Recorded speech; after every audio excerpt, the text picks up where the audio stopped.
Happy Fantasy Friday. It's time for book club. We are Lindsey, Kelly, and Katharine, and this is the Banner and Bookmarks podcast. We are three book besties diving into romantasy with unhinged theories and a bit of spice. Heads up, this podcast contains spoilers. If you would like a spoiler-free introduction to the book, go back and listen to episode 1, our world-building episode for this series. But for now, we will be covering all things Quicksilver, and it will absolutely be full of spoilers.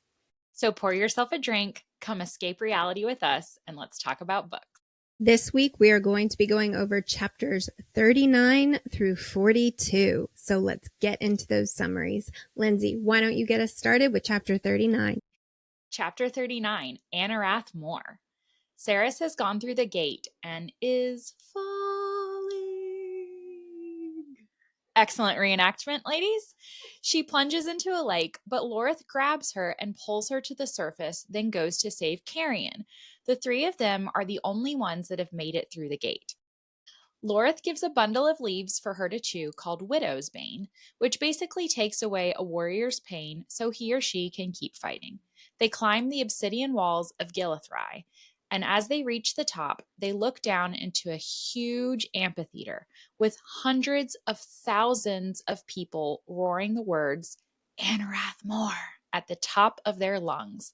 There is a sprawling labyrinth beneath them, and across from that, a dais, on top of which stands Kingfisher. A familiar voice comes from behind them. Captain Heron!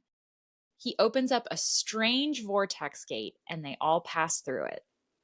Chapter 40, Introductions. Cerys and the others emerge onto the dais, and Kingfisher looks like a complete wreck. Cerys looks up to see Malcolm sitting in the center of the dais, flanked by King Bellicon and Queen Madra. Why in the actual fuck are these three sitting there together? Malcolm reminds them that their magic does not work there. Madra, the human, Malcolm the vampire, and Bellicon the fae are known as the triumvirate and have been working together for centuries. Bellicon wants to release Kingfisher of his bond to not speak about the time away and looks out to the crowd.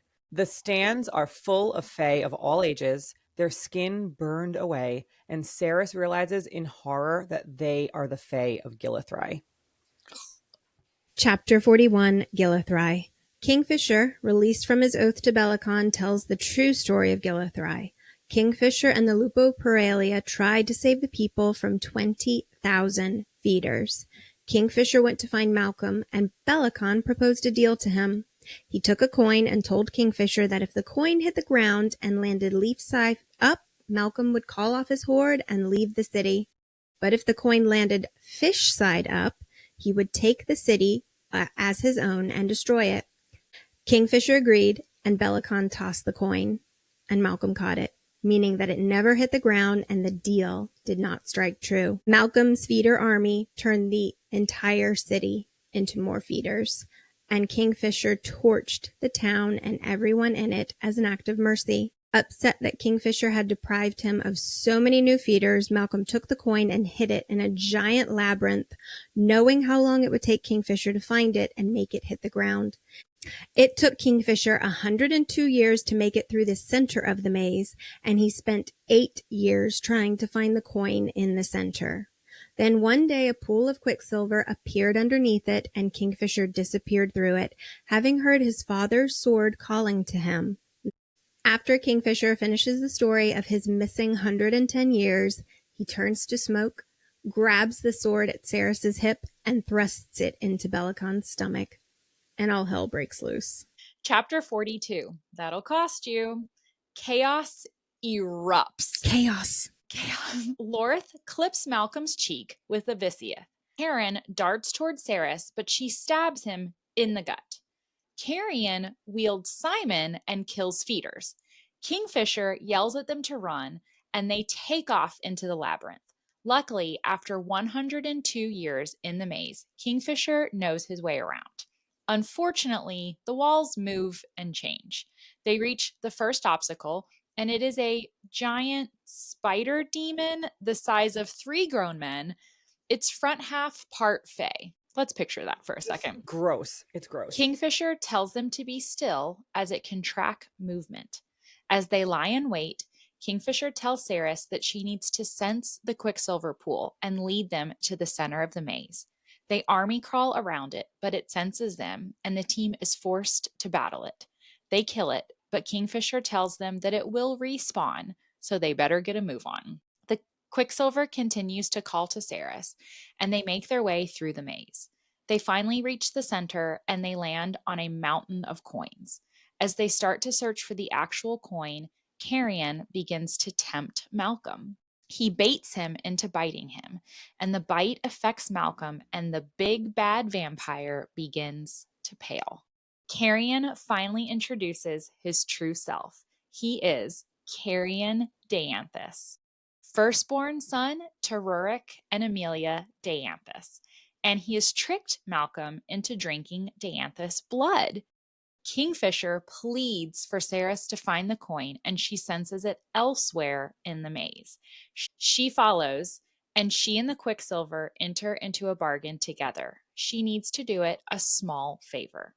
She finds the coin inside the demon spider's corpse, and as soon as she plucks it from its gullet, Malcolm is there, telling her to hand the coin over to him. All right, now let's deep dive into this set of chapters. The action is heating up. I think from here to the end of the book, it's just going to be go, go, go. Don't you love how we've said that the last 4 episodes? Truly. Yeah. The first half was like da da da, and now we're like boom, boom, boom, boom, boom. Yeah, it goes so quick. I feel like the first time I read this stretch of chapters from here to the end, I literally had to reread it, like just to get all of the details and process everything. It's so exciting.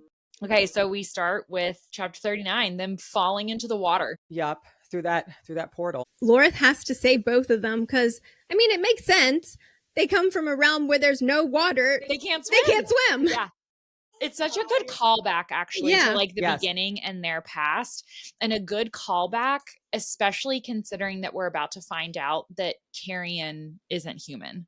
You know what I mean? But still, I guess it's not an innate ability to be able to swim, fae or human. Right. Because we know have access to it. Exactly. Nature versus nurture. Exactly. Absolutely nature for Carrion. Yeah. You get a great quote when they go through and Carrion is not with them at the beginning, like mentally with them.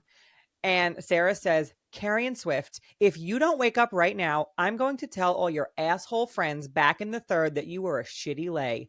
You wouldn't fucking dare. That wakes him up. That wakes him up.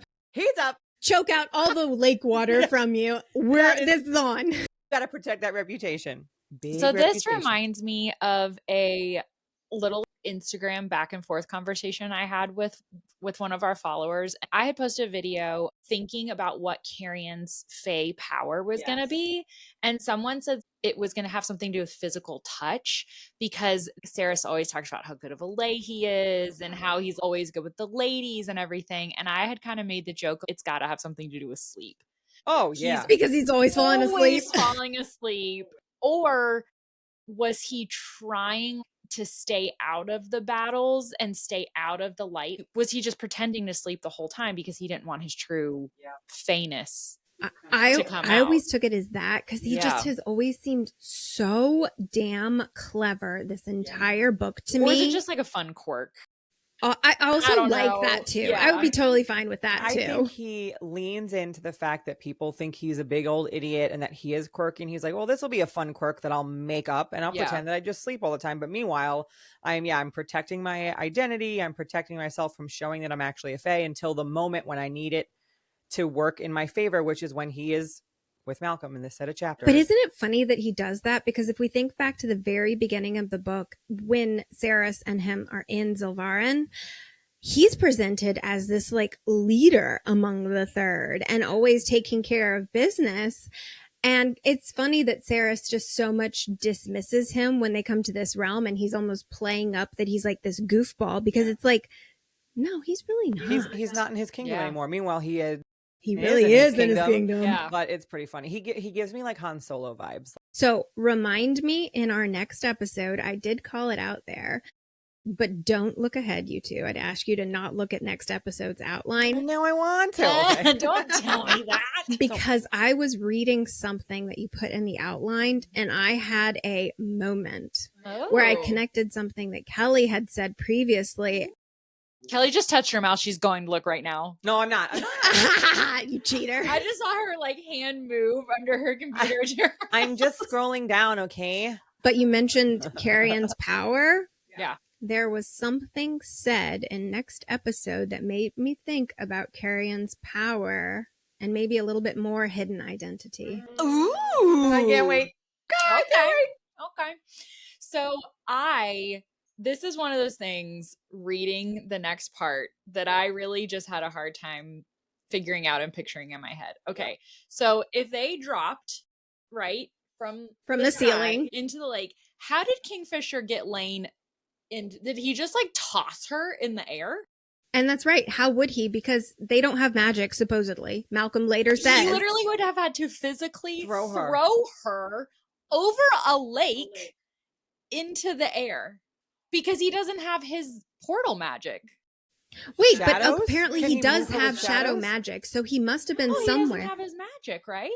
But then that's the whole point. But how could he do able to open the portal? A shadow gate if he doesn't have his magic? Oh, I hadn't even thought about that. I hadn't either. He must have used the shadows to move her because he can move things with shadows. But you're not supposed to have access to your magic. Renfist literally in our last set of chapters said, Kingfisher, don't go over there because you don't know where the portal is going to end up. But that was in Sanisroth, and they're in Gilithry, which are in opposite ends of the kingdom. But you're still correct because Malcolm says your magic doesn't work here. That's okay. That's the arena, the answer. In the arena, there's none, right? Maybe that's what it is. That's the answer. Okay, we just Noodled noodled that out ourselves.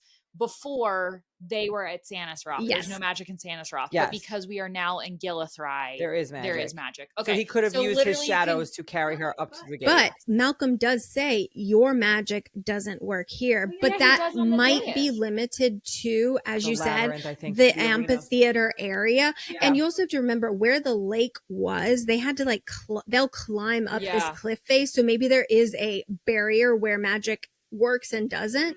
But then you got to think, he created the shadow gate to get Everlane through. Then he's going to have to run up to a dais. There's a lot of movement going here. And it would be helpful if he had Renfist's magic where he can connect places, right? Okay, so I don't know. I didn't catch all of that. I'll be honest, upon multiple reads. Well, because there's so much happening. You're like, wait, how does that work? But even I just imagine him picking up Lane and being like, wee! But either way, I do think that the mechanics of making all of that happen, considering the confines, I agree, even after we've noodled this, still doesn't really make sense. So I feel like this scene actually adds to our list of scenes that were off page that we would love to see bonus chapters about. Number one being when Kingfisher goes to get Carrion / Hayden from Zilvarin, right? Number two, we talked about this last week, was Kingfisher and them going to get Ishabel and how in the world those couple of hours went down. Yeah. And now this is another one for me. I just really want to figure out, he somehow goes, saves Everlane, tosses her up through this portal, whether through strength or magic. I, in my head, still like the toss personally. But he had to have battled Malcolm, Belicon, and Madra. Yeah. There was already a battle. Oh yeah, he was a wreck. Full on fight, but he won. And he tosses her? That's a scene that I feel like we didn't really get justice and then he's for. Back at the dais. And then he's back at the dais. It makes you wonder, in the next book, if there will be some, hey, here's what happened. If he's going to fill Saris in on the story so that we will get a little bit of that story. But that's if it's important enough to the plot, we might get it. I also, usually I'm like, oh, there's more to it. I wonder if that scene was literally just because it would be fun to have her come through the ceiling, because it's like, oh, you think you can't get through the shadow gate because it's in the ceiling and we're going to climb in and we're going to get there anyway. And she didn't think through all the mechanics in the background. Like, I wonder if that's just like I hope nobody thinks too hard at this, because or you she's really like, think about it. Why are people thinking so hard about this? Right. Leave it alone. Don't pay that close attention. So I don't know. The man behind the curtain. Yes. Yeah. This might be one of those moments, because usually I'm like, no, there's a meaning for it. But I'm like, I wonder if Callie Hart's going to text us and be like, shut up. Hope she does. I hope so too. First, we're best friends. Also, shut up. Love you, but shut you damn dirty mouth. So we find out about Widow's Bane. Mm-hmm. So you got to chew it, but put it on under your tongue. Don't swallow, because apparently if you do, you will shit yourself and die. Got it. Okay. It deadens pain for a couple of hours. Apparently every warrior carries it around to deaden senses during battles so that you're just Hulk strong all the time. It's highly addictive and makes you feel invincible. So I mean, yeah, obviously, I would be chewing it all the time if I knew that. Oh, I just don't feel pain. Good, cool. Do you feel pain often enough that you feel like this is an everyday problem? Like, are you in battle a lot? I live next to you, and I feel like you're not battling. Listen, I have a 3-year-old with very bony elbows who likes to, and a dog that jumps on you a lot. That's true. No, not in that much pain, I guess, but like I would be like, yeah, sure. Never feel pain. I know what I would do. I would take this and I would get my whole body tattooed, basically, because that's why I don't have like more tattoos, because the pain. But like, shit hurts, yo. It hurts. I'd be like, here, now finish my full sleeve. There you That's go. what I would do. Perfect. That's my use for modern Widow's uses. Bane. Modern uses. What would you use your Widow Bane for? If you could not feel pain for a few hours, what would you do? Oh, jump Oh, wait, but you still actually break stuff. I was thinking you could like jump and like do stuff if like you that. had Widow's Bane and then access to Taylena as a healer, what would you do? Oh, mine is I'm going to get all my tattoos. I don't know, but I can I also get some like strength in here too? Sure. I mean, it does. Oh no, it doesn't make you any stronger, but it makes you feel invincible. Right. Like pure strength of will. I don't know. I mean, I guess would I you might get a tattoo? I might get a tattoo then, because I don't currently have any. I might get a tattoo, but I feel like I could have better use for that. I just don't know what it would be. Skydive? I don't know. No, because then that's why I said you would still die. Well, we have access to Taylena in this made up scenario. But I don't think she can revive the dead if I go splat. No, but I would not feel the splat. You wouldn't feel the splat. I'm trying to think. I really don't know. Or maybe I would like childbirth. Childbirth would be a good one. Like, oh, I want a second kid, but I'm afraid of the pain. Widow's Bane. Widow's Bane. That's probably the best. Make you feel invincible. Practical use for it. Best practical use. Well, what did they use it for? To climb in obsidian walls. So I don't know what this means yet, but just pointing it out that we have mention of 2 different, very black, very shiny materials. So onyx and obsidian. You know, I do have a thought. And it is jumping a little bit ahead. We're going to go over this extensively in our next episode. But let's put a pin in here, because don't we remember the oak tree, and part of it is dying and turning black? The one with Zareth. The one with Zareth, which represents like the universe, right? And realms dying. Maybe there is something here to this mentioning of darkness and blackness, because this is the physical representation of the universe dying, that this, you know? Yeah. So maybe there is something really here. Like I said, I don't know what the connection is, but the onyx and the obsidian just kind of stood out to me. There's so many materials and gem colors and all that kind of stuff that you could be picking. And the fact that they're all dark black could mean something. Yeah. I do like that we get a little bit of a shout out to the coolness of Carrion and Saris, because they're like, we climb walls all the time. We got this. This is nothing to us. The walls in the 3rd are way higher than this. We can climb walls all day long. Like they are actually badasses. Like let's give a little respect. For this moment, yes, basically. exactly. For sure. Like finally. Yeah. I love it. Yeah. We have in this scene hundreds of thousands of people screaming Anarath more, which we know means release us. We find out that's what it means. Yes. It like doesn't is heartbreaking. Doesn't Lorith am I remembering this correctly where Lorith translates it, but then all of a sudden Saris is like, and it clicked in her head that she then Starts to hear it that way. starts to hear it as that, like it was trans- Kingfisher Who told her? who told her. Either way, like she goes from Yeah, hearing. I do think it clicks. Yeah, in her Yeah. mind. it translates Yeah. for her. Yep. Release us. But okay, here I have a question for you guys. Is this like release us as in we don't want to be trapped in this, or is this release us, we want to attack, we want to feed? In my mind, it was always free us. Like let us kind of which go to our I death. hadn't really thought about it being release us, we want to feed. I'll be honest, but that's cool. But in my mind, it was always release us, we want to be freed. But you're right, like they're feeders. Yeah. Yeah. But well, they're not feeders because Kingfisher You're Torch them. no, it torched is them. it's Malcolm's army now, remember? No, Yeah, but he prevented them from being turned into because feeders. he you torched go the back to city the in order story. to free them. So True, Malcolm did true, something true, to true. hold You're right. their The only souls. reason True. he's holding them there was to torture Kingfisher. That's it's true. like to guilt Kingfisher. So then I think it's free us, release us From free this us. Yeah. Weird in between. Yeah. And they were Which, wait a minute, that power to be able to do that, to keep people in this weird corporeal but dead, but like that Malcolm is is insane. powerful. Like, holy crap. Who else can do that? Is that a thing? Well, also think about the fact that, remember, he was a cursed vampire and he literally killed and consumed all of the The other rest of ones them. and their power. Like, it is ridiculous how powerful he Yeah. is.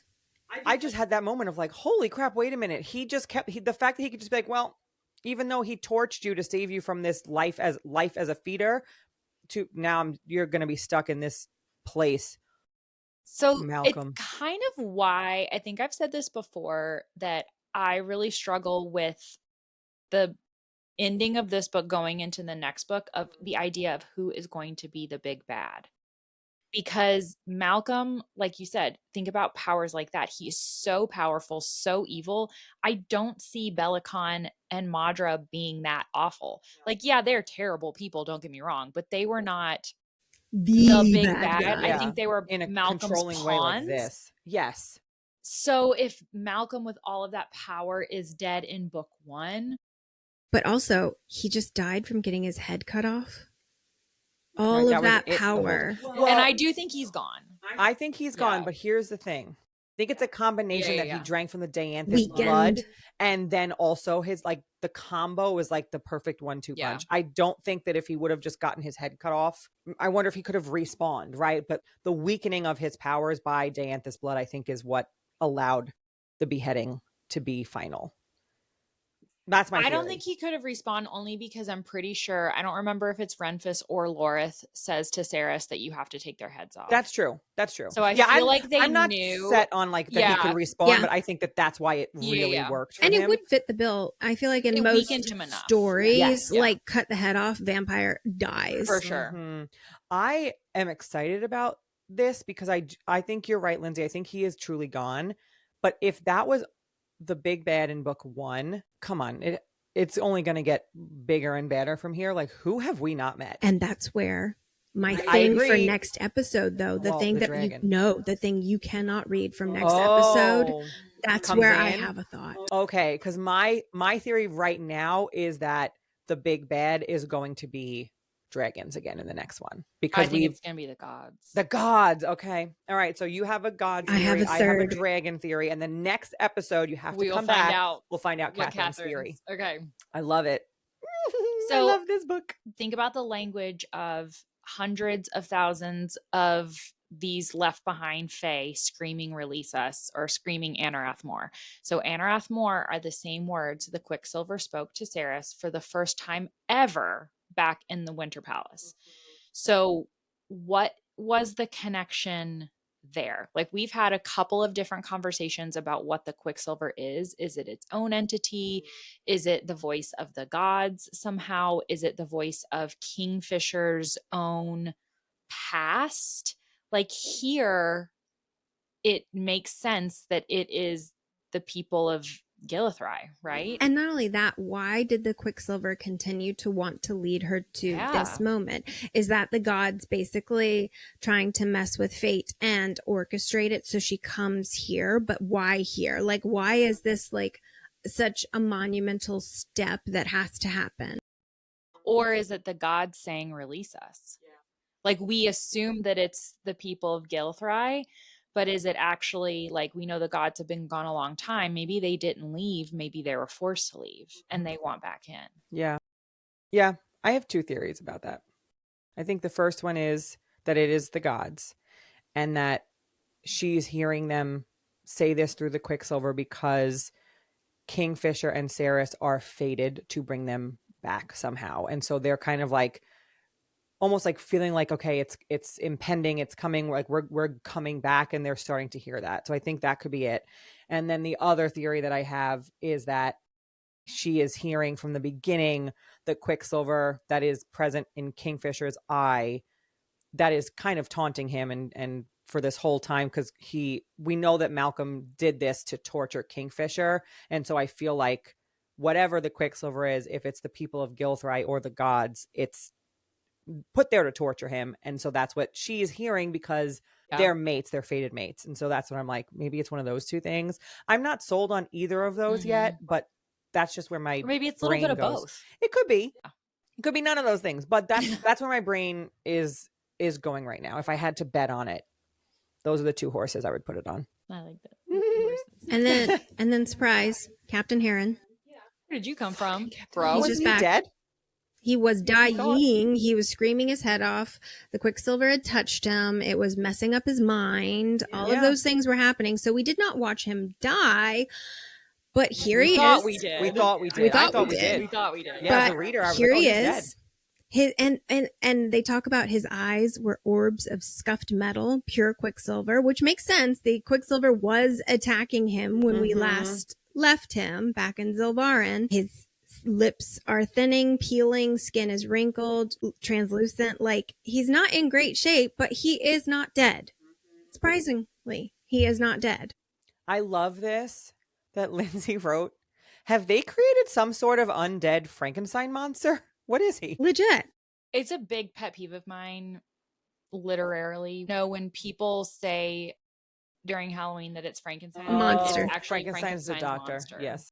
Frankenstein is the creator. I can't correct every kid in the world, but go read Mary Shelley's. It's actually and he Dr. doesn't have a name. It's referred to as the monster. Anyways.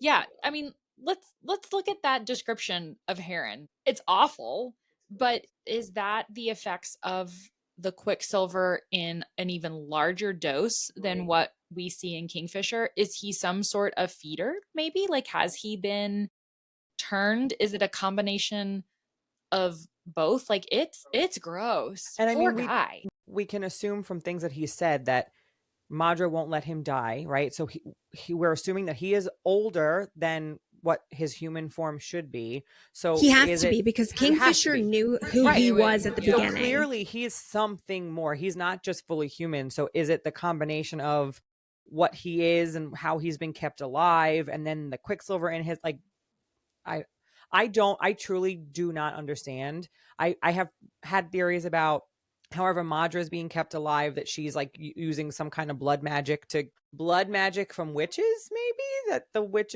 I don't know, maybe not. No witches in Zilvarin, or they're hiding well. I haven't thought about that through, so I'm not going to go down that rabbit hole yet. But either way, there's a lot of like unexplained magic. And I don't think we definitely do not get the explanation of Heron or Madra by the end of this book, other than having a whole lot of questions. And so not only does he look gross, but he has powers. So there's hundreds of feeders climbing up the wall, but he like twitches his hand and they're kept at bay. So like, where does this control? Right. He has I'm assuming based on that, because in past chapters we've learned that like people that are turned by Malcolm's, and there's like hierarchies. So he has to be up in that hierarchy of someone that was turned by Malcolm, right? And that's how he has. Are you saying that that's what you because you have to but he doesn't have fangs. If he was a vampire, the first thing she would have noticed about Heron is he's got Could he fangs. be glamored? Is there glamour magic that exists? I think there's a Hopefully whole... it didn't glamour to look him like that. Yeah. Try harder. That sucks. My impression was that he is basically, I think you put it correctly, he is the monster, and he is probably being literally controlled by that triumvirate.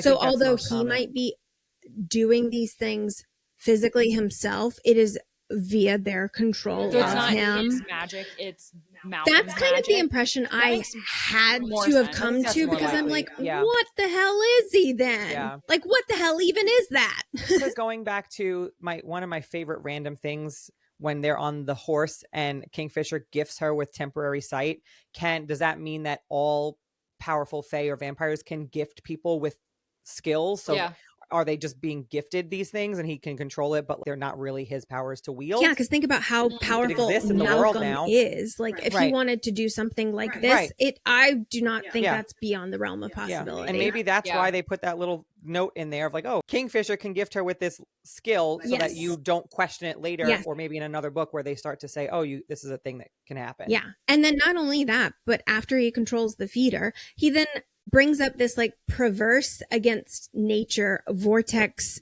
gate that's nothing like Fisher's shadow gates. Like, she even notes like there's something wrong with it. It is wrong. It is a perversion of nature, but we're going to all just walk through it because we just have to. Let's just go right through that gate. And it was awful. It was awful. Right. Just like going through Kingfisher's gate for the first time, right? Rips you in the stomach. She notes again that it's a terrible experience. And the fact that it's happening again here confirms our thing of like, this is not the same type of a vortex shadow gate. This is something else maybe that we're going to learn about more. These things exist, but it is not a shadow gate. It's not that kind of power. Also, don't forget that she's on Widow's Bane. So technically she shouldn't be able to feel pain. Whoa, I forgot about that. That's a good point. The fuck is in that vortex gate? All right. Chapter 40. Let's talk about it. So the gorget is mentioned again, and it's still around Fisher's throat. I love how she's bringing it up. It's still there, in case you were wondering. Clearly, it comes up a lot. Yes. We still don't know at this point what it's for, though. Correct. Right? Okay. So, reminder, we'll learn. There. Malcolm still has a hold over Kingfisher. So, we get a quote. As if a bolt of energy suddenly ripped right through him, Fisher threw his head back, his teeth bared, the muscles in his neck straining. So see, if Malcolm can do that to Fisher, then I feel like it's reasonable to say Malcolm could control Heron the same way. Yeah. That's true. That's true. Maybe he has that same, maybe there's a deal that makes sense if they're part of this triumvirate and Or Heron... he's just that fucking powerful. But now he's dead and there's going to be a worse one. Bye. That scares the shit out of me. I know. But then we see it for the very first time. Malcolm, Madra, Bellicon, vampire, human, fae, the triumvirate. I feel like this is all our powers combined. We are the triumvirate. We are the triumvirate.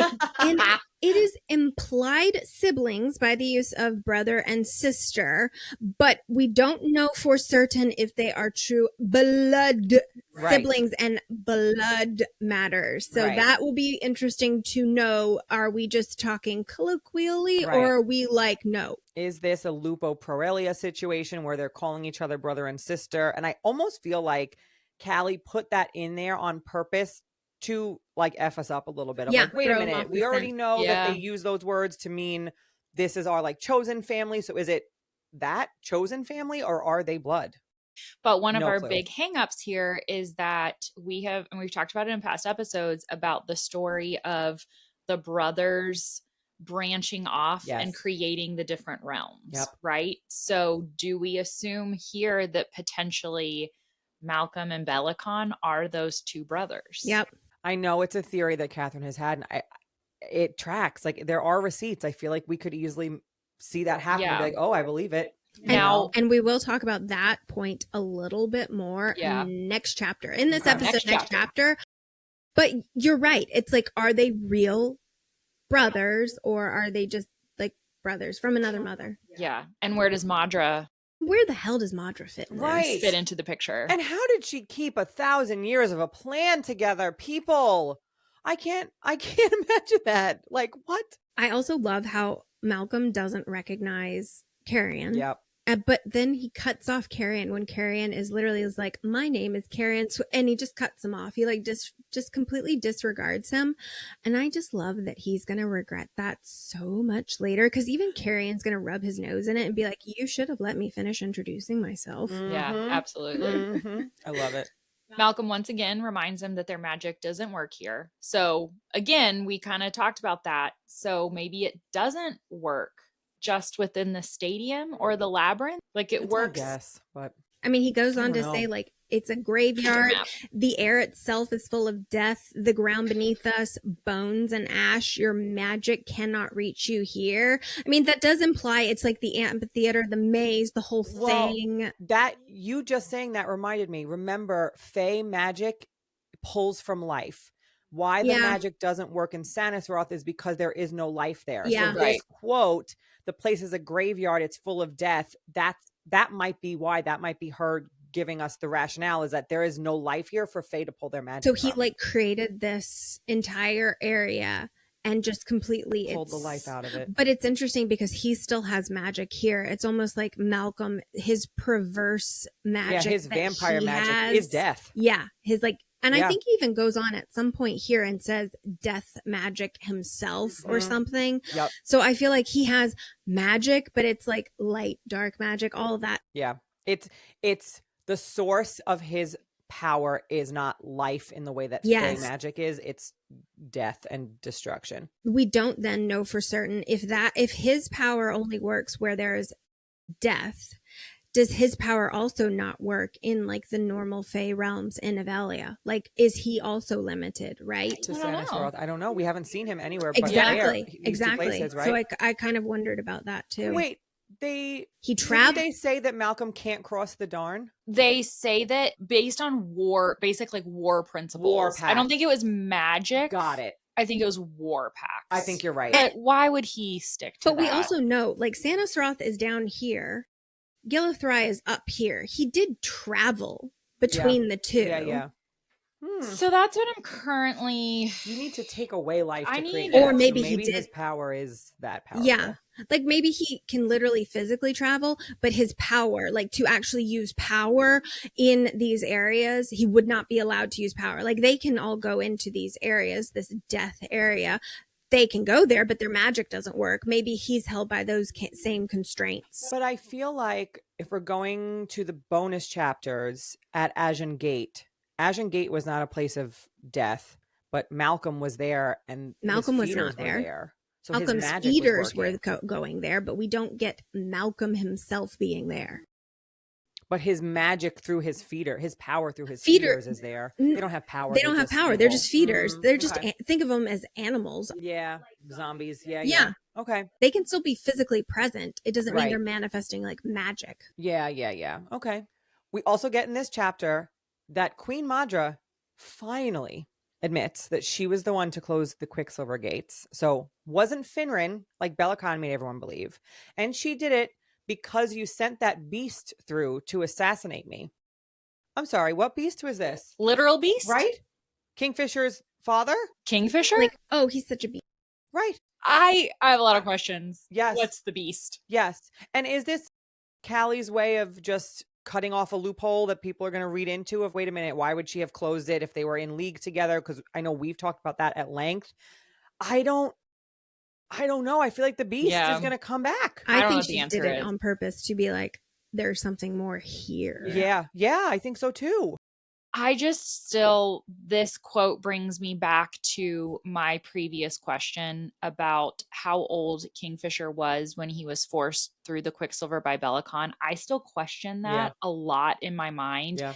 And Kingfisher could be the beast. Like he could have sent him through. I don't know, but then the timing doesn't match up. Like it's just wouldn't work then. Yeah, it's just so odd. I get you. I don't disagree with you on that. The timing is just, there's something else here we don't have that is making this an issue. Yeah. And then is the timing issue, just we're going to have to say, well, too bad, because they tried to say in the bonus chapters, well, time doesn't matter and everything stacks up on each other. So are we just never going to figure it out? But maybe that's kind of the point. I know. Callie. Take heart. There's 4 more books. I think we're going to find some stuff out. Oh, for sure. Yeah. Like, please. But don't leave us hanging. Okay, I want to have a discussion here, okay? So in this little conversation they're having here with Madra saying, "Oh, you sent that beast through. That's why I closed the gates." Belicon says mistakes were made on all sides. What do we think these mistakes were? Like, what mistakes were made that he could even be talking about, right? Sending a beast after Madra and her closing the gates? Right. Like, did she try to get out of the deal that this plan that they've been hatching for thousands of years? Like, I don't know. I've said it before. Like, I can't imagine being not teaming up with your bad buddies for 1,000 years, but still magically being on the same page as them. I feel like maybe something might have happened, but to all of our points, like, Fae lives are so long that time, it was like 6 months. We would forgive each other, except for it happened to be 1,000 years, maybe. I don't know. There's enough questions here to make us wonder. And then we know the Quicksilver and the magic abandoned all the god swords, right? We know the gods also themselves abandoned this realm. But is it because these 3 were unworthy and like they just got such a big following behind them that they just said all Fae are unworthy? Was this self-preservation on the part of the Quicksilver to not fall into like the wrong type of hands, right?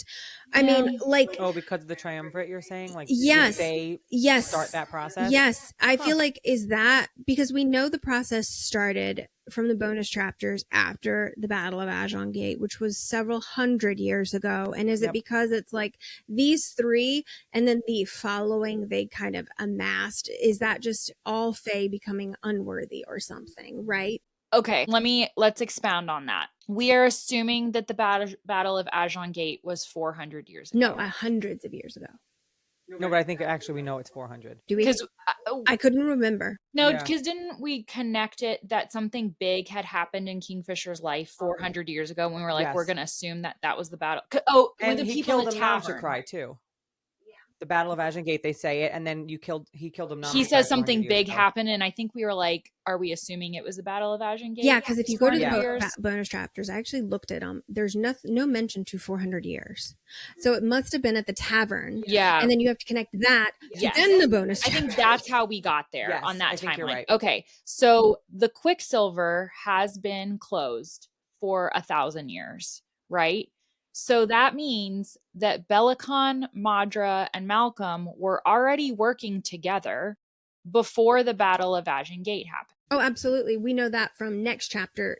Belicon admits their whole past. Right, and the feeders were at Ajon Gate, so he sent the feeders to Ajon Gate. Yeah. I guess when I think about it in that sense, like, I kind of want to know if Kingfisher, who obviously was in the maze for that whole time and is held to secrecy, like, did he know that Belicon and Malcolm and Madra were in league together? So next chapter, that is answered for us. When he's freed from his oath and he can talk about it, he makes a point of saying, I knew Malcolm and Belicon were in league. That's why they forced the oath. He says explicitly, because Madra wouldn't have been there because the gate was closed. He says explicitly, I only found out Madra was involved today.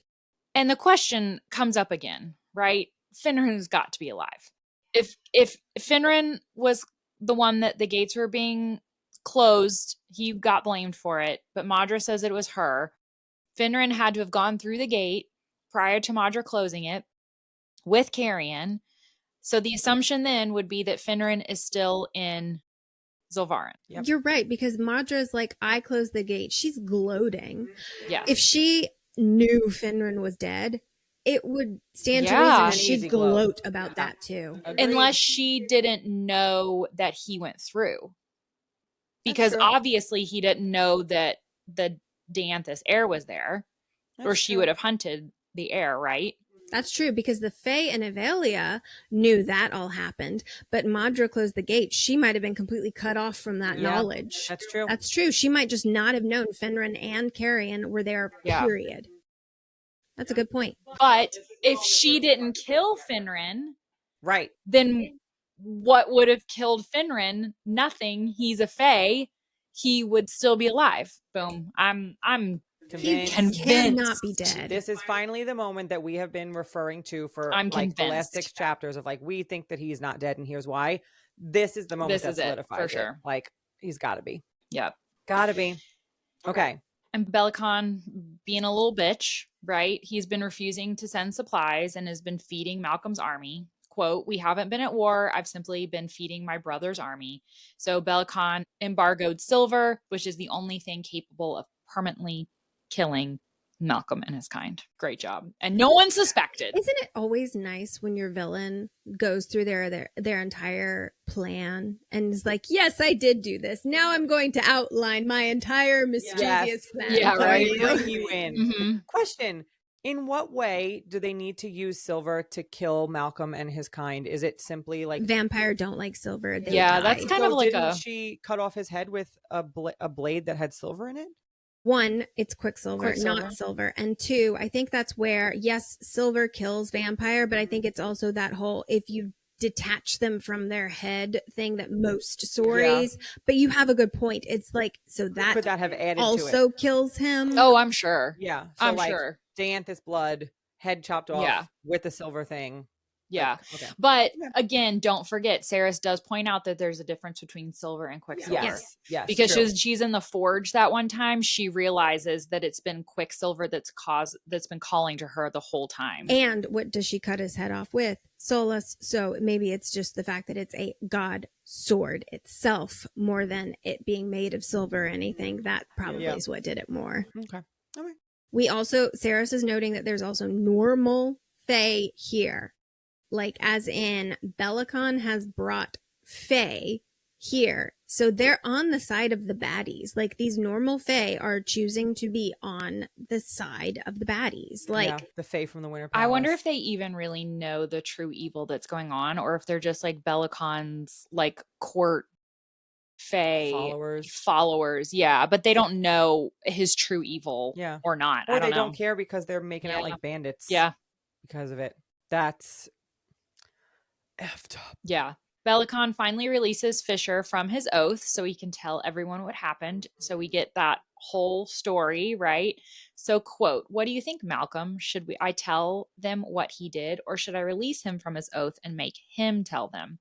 Well, of course, he makes Kingfisher go through the hurt all over again and says, "What say you, Fae of Gilithry? Should I remove the dog's gag? Should he confess his crimes at last?" It's like he's already gone through this, and making him talk about it is that much more evil, right? And he's showy and has to look like this great, entertaining king to his people and to the people everywhere. And he's just such a jerk. I always picture him as this like overacting theater actor on the stage. I completely agree with that. Yep. And then I like this quote from Saris too. She says, "I couldn't make out whether they were in favor or against Belicon freeing Fisher from the oath that had prevented him from talking about this for so long. The king gave Fisher a rough shake. I release you from your oath to us, Kingfisher, Bane of Gilithry. Now go on, tell your friends all about the deal you struck with us all those years ago." So the king gave Fisher that dual language, I think, is... Do we not agree? Like, we see that there. Oh, now that you're bringing it up. Yeah. For a second, I was like, where's she going with this? Because not Belicon gave Kingfisher, or the King Belicon gave Kingfisher, but the king gave Fisher. Like, it's almost taking the title away from Fisher and giving it to Belicon. Yep. Yeah. That's a good point. That is interesting language. Because he doesn't see him as a king of anything. But I also like the fact that Saris is musing.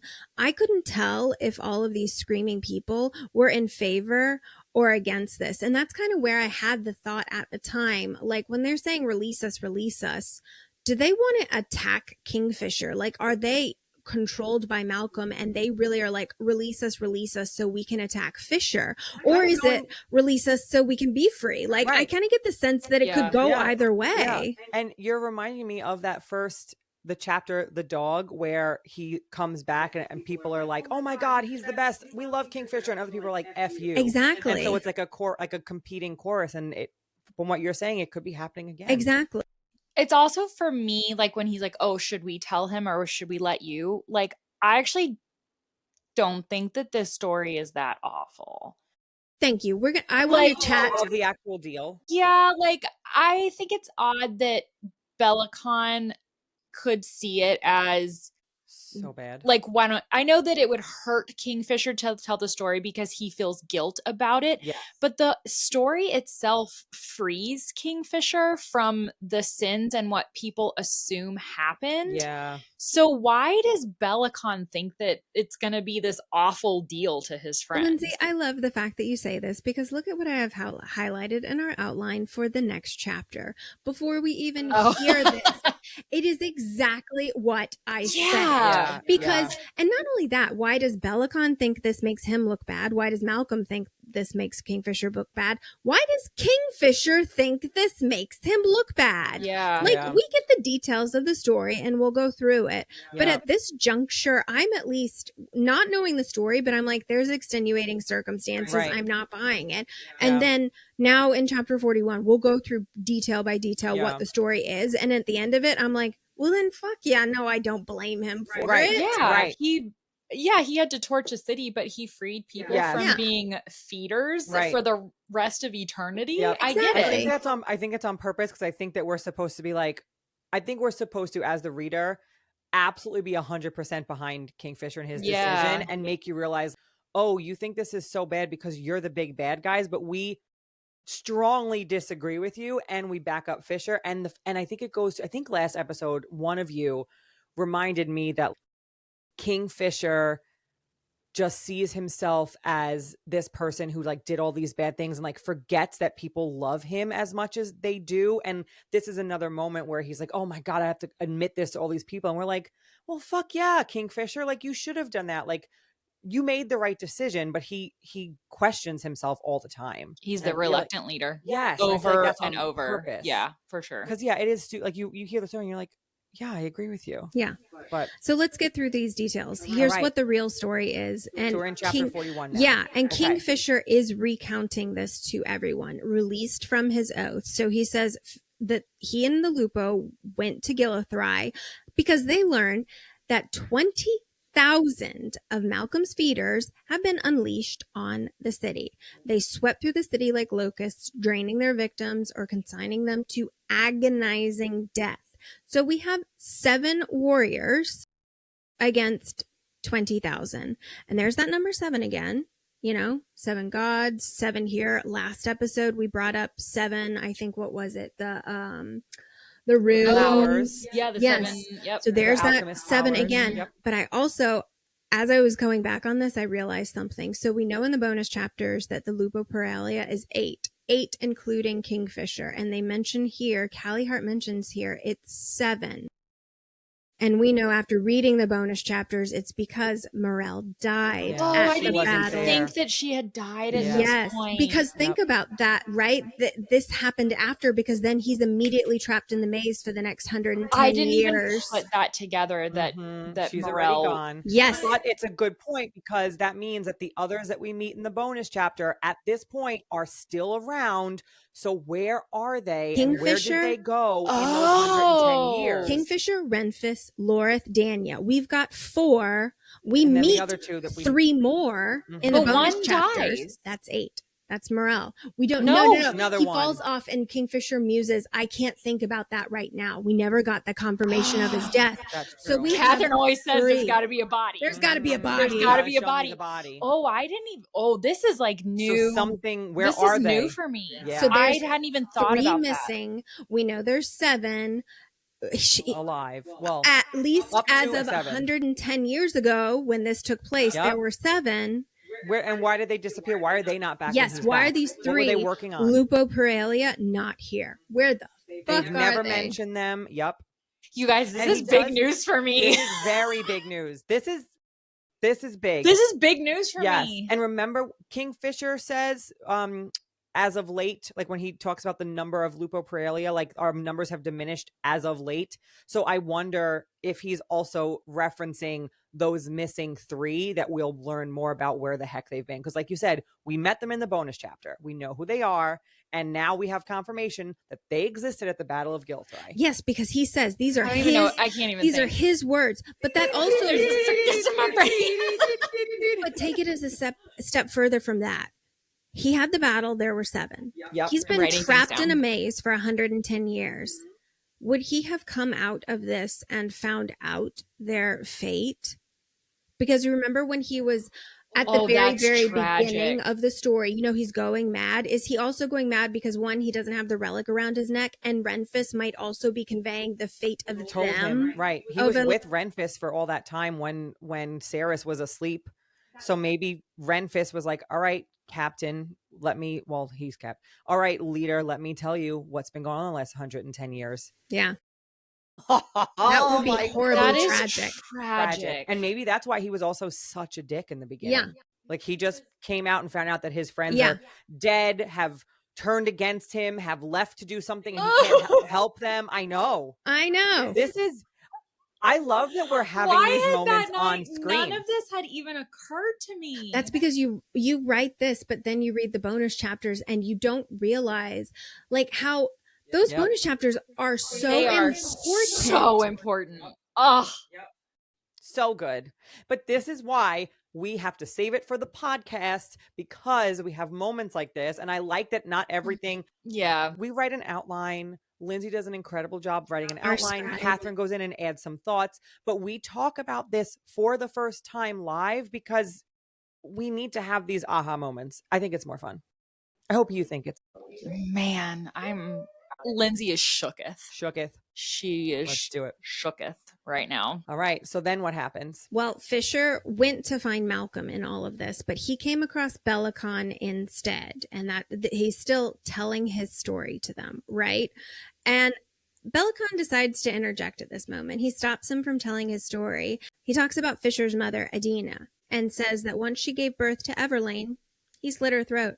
So we've always had Fisher saying Bellicon is a murderer, and now we actually have the confirmation that he is a murderer because She did not die in childbirth. She gave birth and then was murdered. but he says it was because she was supposed to be the greatest oracle of our time, but she was useless and he was sick of her fucking lies. And Fisher says her life could have depended on it, but she would have had to tell the truth. So we find out a bunch of things. One, she's an oathbound fae. The mother was. Yeah. But 2, Bellicon wanted her because she was supposed to be the greatest oracle. But what was she telling him that he was so sick of hearing? I think that just made me have a moment of Everlane was born, and the second after she's born, he slits her Yes. throat. Was it something to do with the birth of Being a Everlane? girl? Being a girl, anything. Or About the Everlane. oracle that Everlane was meant to be captured. Again, on our last episode, we talked about Right. With Malcolm, and he just needed her for that. and whether or not she did it willingly. So was Everlane's participation in this whole scheme oracled from the beginning? Oracled from the get-go. Like, Make a shirt that like says that. right before he slits her throat, Mom has this entire... And he's just done with all the lies. She sees everything. She tells him Yeah. everything. But lies. He calls So it lies because he just does not want to believe it. And Fisher's like, it wasn't lies. She's an oathbound fae. She told you the truth, but he just didn't. He doesn't want to it. accept it. Yeah, and so he kills her. He's delusional. He's Bellicon's Delulu. But again, that kind of is like he's the showman. He's rash. He can't be the big Yeah. baddie. So No, he's too dumb. I'm sorry, I have so many questions about timeline, but this one was another one to me because if Finran had taken Carrion through the Quicksilver and Okay. then Madra had closed that Quicksilver and Carrion's parents were killed. So during this time, Bellicon was not the king. correct? Rurik was the king. Which Rurik time? was the Which king. time are you saying? The The story of time? this story. The time as in Gilthrai. Gilithrai happening. Yes. The time of Gilithrai was 110 years ago. Finran would have been long dead. Dianthus King would have been long dead. Carrion would have been long time in Gone. Zilvarin. Right. Because this only happened 110 So years Belicon ago. was the king So at this Belicon point. was the king at this juncture. So there's a lot, because didn't we also figure out that Belicon and Adina were married for hundreds of years? Yes, Would- before Right? she died. Yep. Yes. Because we figured out that there's about 300 to 400 years difference in age between Everlane Yes. and Kingfisher. Yes. I think she's 14 something and he's 17 something. So like 300 something years. So yeah, you're right. They were married for like 300 years. Okay. Mm-hmm. Okay. But Noodle. I know, like, timeline is still weird because you're like, all of that happens, but how does it also fit with Carrion's timeline? But also, let's think about this. At this point right here, Belicon says that he and Malcolm have been allies since before the blood curse. Yes. The blood curse happened thousands of years ago. Right. Fisher's grandfather Great grandfather. Grandfather took the cure. So let's think about that. Obviously, it makes sense. Malcolm's still alive. He's a vampire. He is a true immortal. Fae are not true immortals. So think about how old Belicon is as a Fae, because they mentioned that it was Carrion's father, the Dianthus king, that found the cure. Kingfisher then, I think it was on page 332. I made a note of it. Kingfisher says that it was his great grandfather that took that cure. So Belicon, the Dianthus Fae king, Malcolm, they're all alive, yet somehow it's Kingfisher's great grandfather. Is it because kings live for forever or something? Like, these are or old is it because Fae. he's in league with Malcolm and somehow staying alive longer? Isn't that also weird? They age slowly. Don't disagree, right? but it's Kingfisher's great grandfather talking about somebody who Belicon existed at the time of Kingfisher's great grandfather. Yeah. So he has somehow kept himself alive really long and protected himself from Fae death, because I also could guess that maybe, and we don't know, but the great grandfather or his grandfather, whatever, did they die of truly old age? Did they die because they were killed? True. Because so we don't know that, but either way, Belicon has kept himself alive, whether it's from just like protecting himself from wars or whatever, or because he has some kind of blood magic or something that is helping him. Like, he's very, very, very old. Because he's not described as looking super old, right? No. Like, I picture him as being in his like late 40s, early 50s. And they looking, mention that Fae which do is old age. for a Fae, but yeah. It's just so baffling to me how old Belicon is. So he could be my one mind of the is brothers really now. my because mind's really working. He's ancient. But But then think about this. But it wouldn't be one of the brothers, because it's mentioned that it was Kingfisher's great grandfather that found the cure. That would have happened before, right? Before what? You're saying that he's not one of the brothers that split off? Yeah. Yeah, we had a thought that maybe Finran, because it's mentioned that Kingfisher is called king, like standalone king. So then we thought maybe he inherited that title from his father, Finran. So then we thought, okay, well, maybe there is something to be said about Belicon as a king, Dianthus is a king, Malcolm is a king of his vampire horde, Finran was a king of apparently something. Yeah, and the brothers, maybe they were all brothers, but then that doesn't work because it was Kingfisher's great grandfather would have been Finran's grandfather, and Belicon was alive this whole time. How? Yeah. Quick question.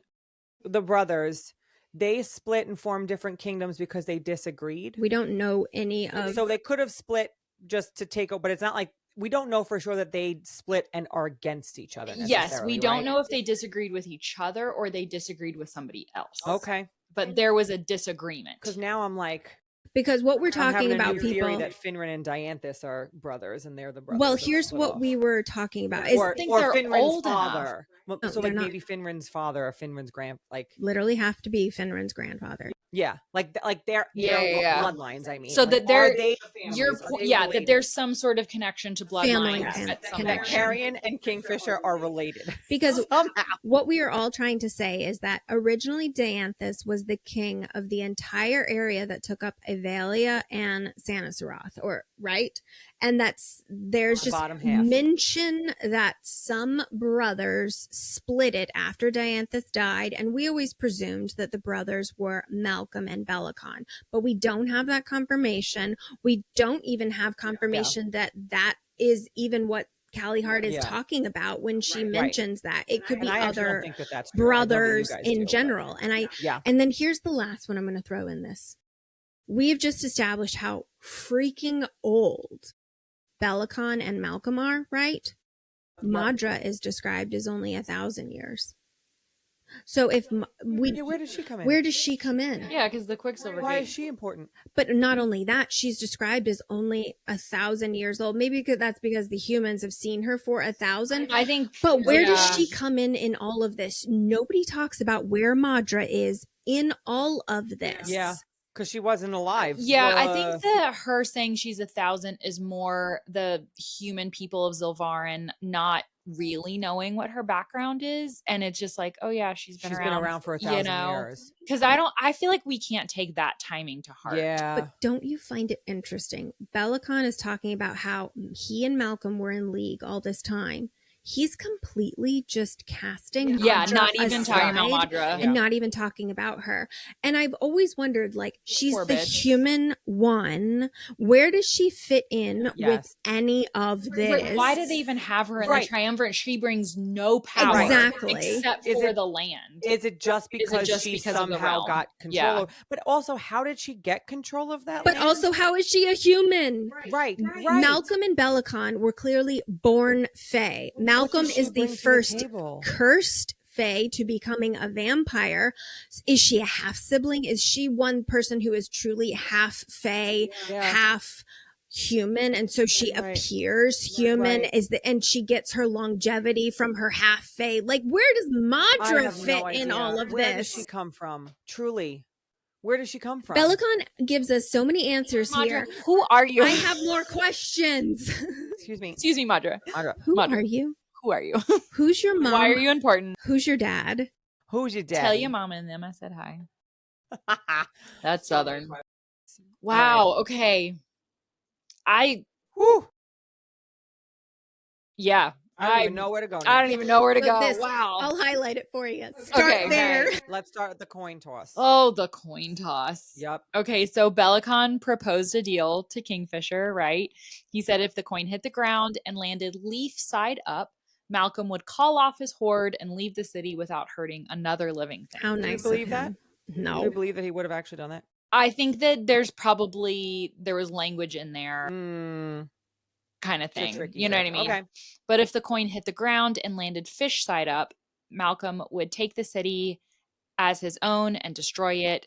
And I would never have to leave those alive to their deaths and meet him. I think that's because you actually quoted it. Yeah. And I would have to leave those still alive to their deaths. Yeah. But if the coin hit the ground and landed fish side up, Malcolm would take the city as his own and destroy it. And Kingfisher says, I would have to leave those still alive to their deaths and meet him on the field of battle at a later date. So part of the deal was that Kingfisher was not allowed to touch the coin or influence it in the way it fell. While the coin toss was still being decided, he wasn't allowed to harm me or my brother, not a hair on either of our pretty heads. And until the outcome of the coin toss had been decided, he wasn't allowed to speak of the deal or of the fact that Malcolm and I were brothers. Mm-hmm. And he agreed. He was so desperate to save a handful of peasants that he made the blood oath with me.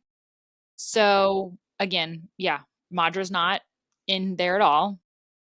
talk of them being brothers. But think about it at the point here, Madra would have been in Zilvarin. So that for makes 900 sense. That years. makes sense. Yeah. That makes but they sense. still kind of are not including her as a big bad in here. Can I go on a tiny tangent? Because I just Yes. realized something with you saying the sides of the coin.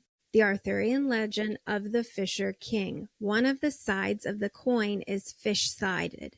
Yeah. And one of the things that the legend says the Fisher King does is he fishes. He spent the next 110 years fishing for a coin that had a side of it that was a fish. I just love that little poetry of putting that in there. That was just a great nod by Callie. Yeah, because I think most people read it and like, oh, a fish, like kingfisher, haha. It's like, oh, let's go 8 levels deeper. Yes. Because it's connected to an Arthurian tale that Katharine has researched the crap out of. But I just love that Callie Hart did that. There's so much depth here. It's fantastic. So good. But Malcolm caught the coin, so it never hit the ground, which, again, this is another instance of Kingfisher wanting to make sure that Saris understands the oaths that she makes, because he obviously learned his lesson in a really terrible way. So the contest technically is still not over because the coin has not touched the ground. So he releases him from the oath of being able to talk about it, but he is still, you're right, he's still in that that deal in that context. So in the story, the feeders feasted, Kingfisher torched the city to save all, I think they said 200,000 high and lesser fae from becoming feeders. So that many feeders would have just wiped out everything in existence. Did you guys, all realms gone. Did you guys ever get the sense that it's like the contest isn't over?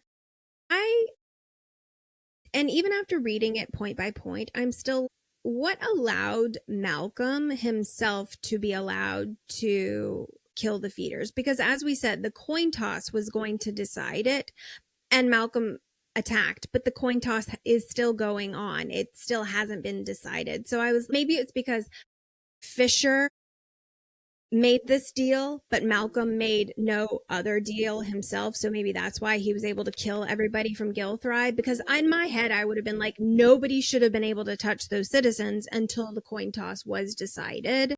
Or was the coin toss technically decided?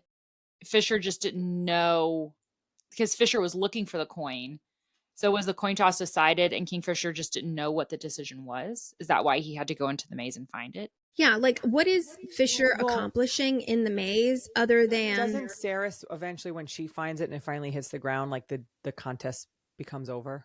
And the souls are freed. So maybe that's the whole point, is the fact that he couldn't stop them. So that's what it is. I think what it was is that Malcolm did not say, I would not attack them, but to your point earlier, they're not technically feeders. They're stuck in this like limbo state right now. And so Fisher has to keep looking for the coin because their state matters with whether they'll die, pass on to the next, life, or if they will literally become then the feeders in the army. And that's why he has to keep going through the maze and doing all of this, because that fate hasn't been decided and he wants to stop them from becoming feeders, and that's the contest that's still going on. I think you're right. Okay. I think that's it. I had to noodle that one. Yeah, because it's a lot. There's a lot of, you're like, wait a minute, but if they're there, how does that? Yeah.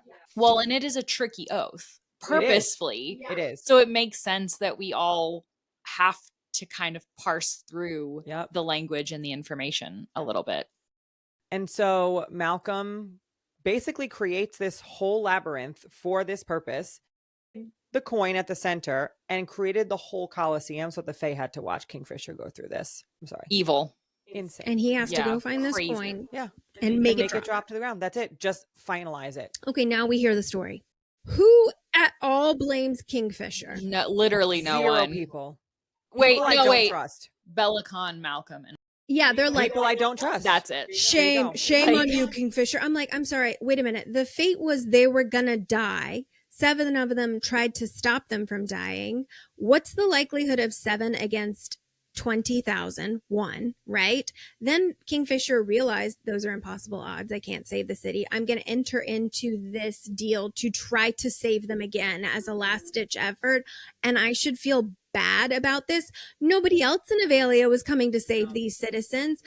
Stop taking the world upon your shoulders, Kingfisher. Stop. He feels like he left his friends. Sometimes I feel like he forgive you. wants to suffer. But don't forget, the Quicksilver in his eye is making him suffer. That's true. And I guess so. A lot of that suffering is connected to the fact that his brain is fucked up by a magical substance living rent free in his head. And I guess if you literally for 110 years had to witness these citizens in this state screaming at you, that would also fuck you up. Yeah. Yeah, you're telling you how awful you are. Exactly. And, so I guess he's haunted. Yes. Absolutely. Which I guess is very, very fair. But I also think that isn't it just so strange that Malcolm and Bellicon think this makes Kingfisher look bad? Like, no, it doesn't. It makes you guys look horrible. The only reason I think that they are like, oh, it makes you look bad is because they believe that they have convinced Kingfisher's people and his loyal followers that he was actually in league with them. So like, remember an earlier episode where we're like, oh, Malcolm says that whole thing about, oh, there's only been a couple weeks since we last saw each other. Like he is playing the game, playing that like military. I'm going to try to trick you. I think they truly believe that they've made the people think that he's turned on them, and they don't believe that. And so they're just delusional. Yeah, like they're delusional. He did set fire to them. Okay, but you were going to turn them into feeders anyway. Right. They were dead. He gave them a better death. He was literally trying to release them from a feeder fate. I don't blame you for setting everybody on fire for that. Nobody. Yeah, nobody does. Old fish. They're dead. No. Old fish. Did you old just fish. say old fish? Old fish. We also get... He is an old... He's Kingfisher. He's old fish. So Madra touches Kingfisher, and Kingfisher says, "Oh, I love this quote. I wish I had like a husky man voice right now. I feel like none of us are going to do this justice because he growls. He does this. He says, "It might not be today, but oh, I am coming to find you, Madra. Fear the shadows, bitch. I'm made of them. One night soon, I'll climb out of one and slit your fucking throat." Oh, just imagine the growl. But Madra is like, what are you upset about? And he goes on and he tells. Yeah. So, and this is a big thing for me too. This is that moment. It says, quote, "You spayed my mate when she was a fucking child," he said. "For that alone, I'll make your undying existence an unending agony, an eternity of suffering, the likes of which even your evil mind cannot comprehend. You'll know no peace at my hands. I will destroy your empire and erase your name from the annals of time. When I am done with your legacy, Madra the Undying will never have existed, and you'll live on at my behest, suffering for all of eternity, and no one will know, no one will care." That was great. So good. So this is the moment where Sarris realizes that Kingfisher, or like how upset he truly was. And I still kind of stand on my hill about the fact that he is also upset, not only because they're mated but because his bloodline, or technically Finran's bloodline, is what is stopping Bellicon from invading Kalish. Yes. I think that there's a much bigger meaning to this. Completely agree. I will not die, but I'll take a long carrion nap on that hill, guys. Yep. That is fantastic. That is fantastic. I absolutely love that. That is fantastic. Yep. I also kind of like, so I know we talked in the last a couple episodes ago of the fact that I hate unplanned pregnancy tropes. I love that this was put in here. The fact that Sarris is like, oh, wow, Fisher is really upset about me being sterilized. I think this moment opens up a future where they might talk about this. Now that they're mates, now they've accepted each other, the idea of continuing his bloodline, now there's a door open to that. And so the part of me that doesn't like, oh, it's unplanned, they haven't talked about it, like it's opening that door. And so now I'm like, okay, I know I said if there's an unplanned pregnancy that I'm like DNFing this because I hate this, but this opens that door. And she was changed by Zareth. Right. So it's possible. I think it's totally possible. If they want it and they talk about it, I am game. And I am game. I'll challenge you here. They're fated mates. really, what do they have to talk about?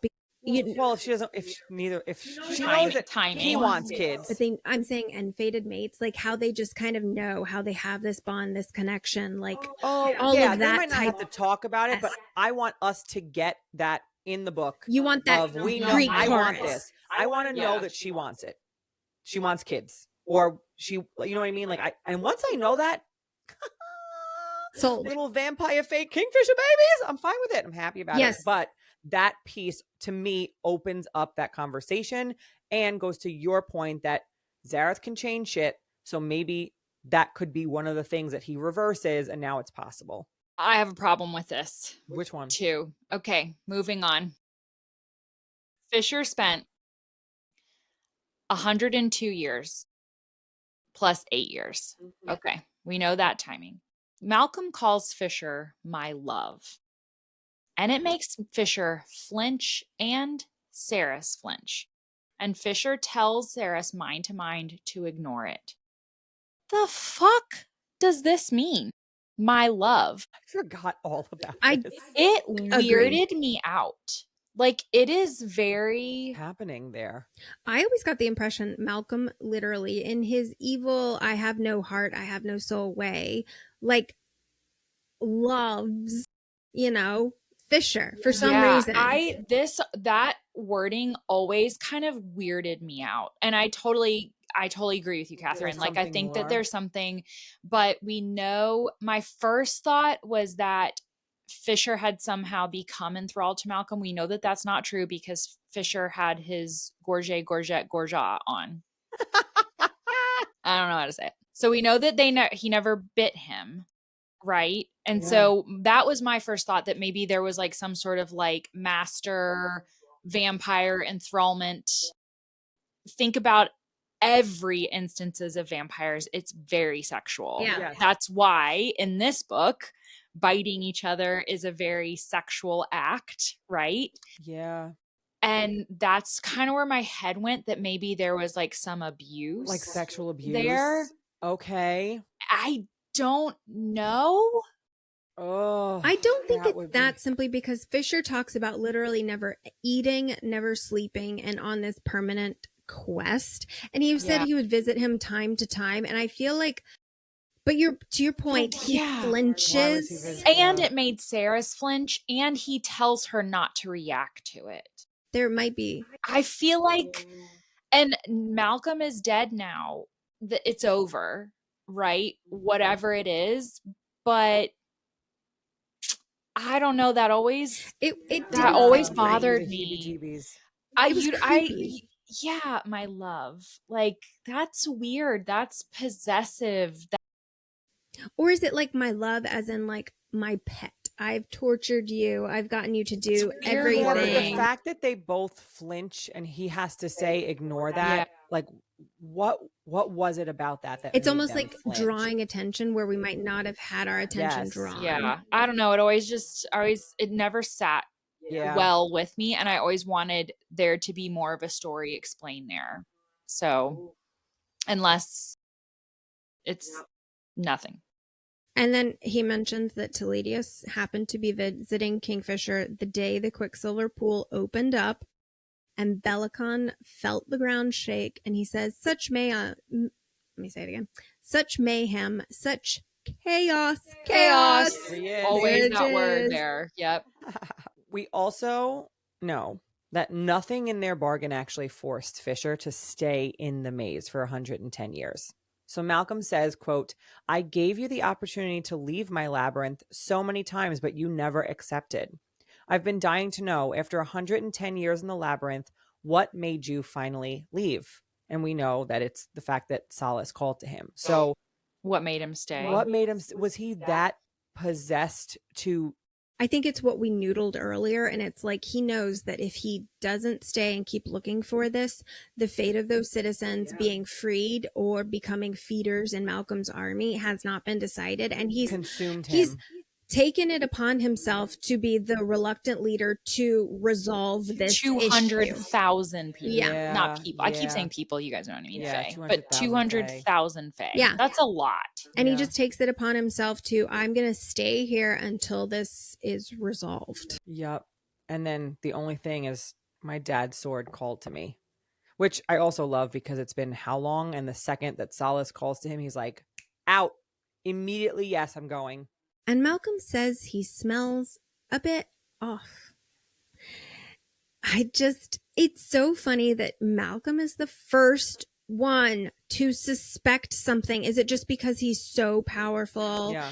But he doesn't even get it really. Like, he's like, something's wrong, but I don't know what. Exactly. I think he was smelling the Dianthus blood specifically. I don't think that he was just smelling that he was Fae. I think that he was smelling the blood and smelling the threat of the blood. Right. And like, But something's so not right. much time had passed that it Yeah. almost like wasn't even in his mind because he wasn't thinking about it. He wasn't That expecting would make it. a lot A of good sense. theory. Yeah. Okay, I have a problem with this next part. I'm hoping you Okay. guys can help me get through it because I'm really, really struggling with this and it kind of makes me a little bit annoyed. Okay. So Fisher finishes the story and now he's actively doing this next part. He turns into smoke. He takes Solace from Ceres's side and jams it into Belicon's stomach. Couple things. How can Fisher touch Solace? Is he wearing gloves? Like, Oh, I thought it was because his shadows. Oh, I Like it thought so wasn't too. his skin touching it; it was his shadows touching Yeah, it. that's why he okay, became that's smoke. what I'm asking because yeah, that was bothering me. Yeah. Yep. Like, how can he do this? But here's the other thing that I don't like is the fact that he wields Solace and the blade becoming a flare of brilliant light. This is Ceres's sword. Why does it flare with this brilliant light for the very first time when Fisher wields it, not when Ceres wields it? Mating bond? Maybe. Is it? Could it be because they're mated with a god binding and maybe Solace is both Yeah. of My theirs my now? first answer is it's got to be mating bond, Related god to that? binding. Because yeah. else there's no, you're right, Yeah. there's no reason Yeah. why he should be able to wield it. So maybe we're seeing this god sword like double Whammy? ownership. I mean, I wondered if it was because it was like it's his father's sword. Maybe there was also something left over in this. I would just say that, like, I actually just myself, because this is her sword right now, everybody has acknowledged it's her sword. I didn't like the first time it flaring to life was Fisher wielding it and not her. It just didn't really sit well with me.